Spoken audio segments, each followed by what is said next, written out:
Hello and welcome to 1 Minute Theatre.Reviews. I'm Paul Seven Lewis and I'm here at the wonderful Watermill Theatre in Newbury to see Spike. Spike, by Nick Newman and Ian Hislop, is clearly a labour of love. Spike Milligan had a long association with Private Eye magazine, and the authors, both from Private Eye, clearly feel great affection for him. However, to succeed, Spike faced three challenges. Firstly, I'm not sure that many people under 60 will know about Spike Milligan or remember the Goon Show. If phrases like, "You dirty rotten swine, you deaded me again," or "I fell into water," leave you scratching your head, that probably proves my point.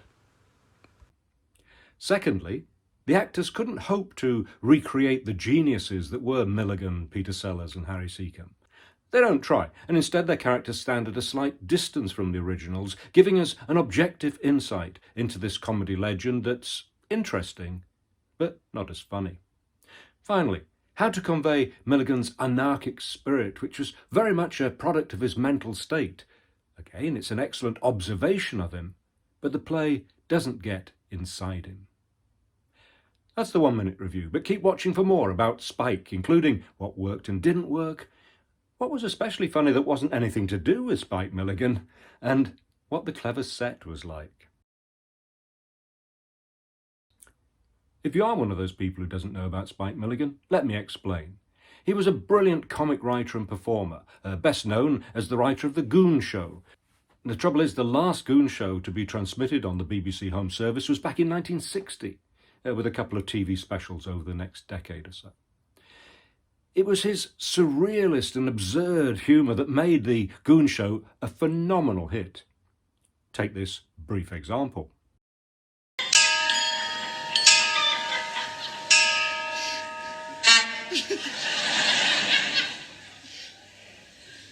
What time is it, Echo?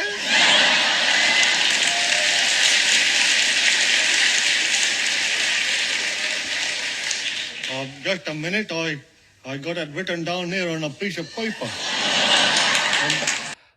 Milligan was an acknowledged influence on future comedies and comics, including Monty Python and Eddie Izzard. After the Goons, Milligan continued to pour out anarchic humour. He wrote poetry, plays and books, and appeared in a number of TV programmes throughout the 70s and 80s. He died in 2002. But the Goon Show is still what he's best known for, and that's what this play concentrates on.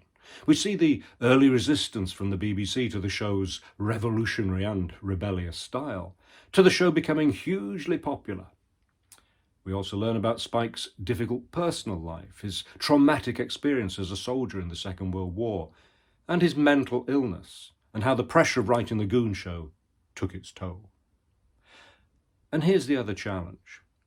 The actors playing Milligan and his fellow goons, Peter Sellers and Harry Secombe, cannot hope to recreate their genius, their voices, their timing, their understanding of each other, the way they perform as if they've just read the script and are enjoying it as much as the audience. Sensibly, the cast don't try to do impressions of the originals. Instead, they act out their own interpretation of these characters, which makes it an interesting story, but not anything like as funny as you might expect. The jokes are there, of course, particularly Milligan's plays on words. A sign on his door says, "Do not disturb, I'm disturbed enough already." But they cannot hope to deliver them with the power of the actual goons. The voices can never be quite as ridiculous, the irony never quite as sharp. And I'm not in any way denigrating the actors. John Dagleish as Milligan is an excellent comic actor with a great plasticine face, and he plays his part with verve, giving a strong impression of a man on the edge. George Kemp as Sellers and Jeremy Lloyd as Secombe provide excellent support. Robert Mountford represents the stiff voice of authority very well.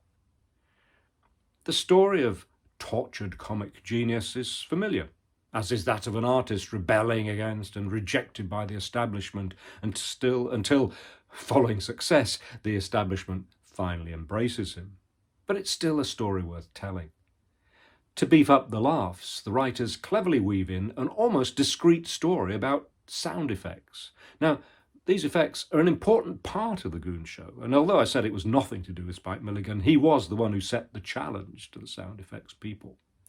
and Margaret Cabourn-Smith humorously explains how they were achieved at various points during the play.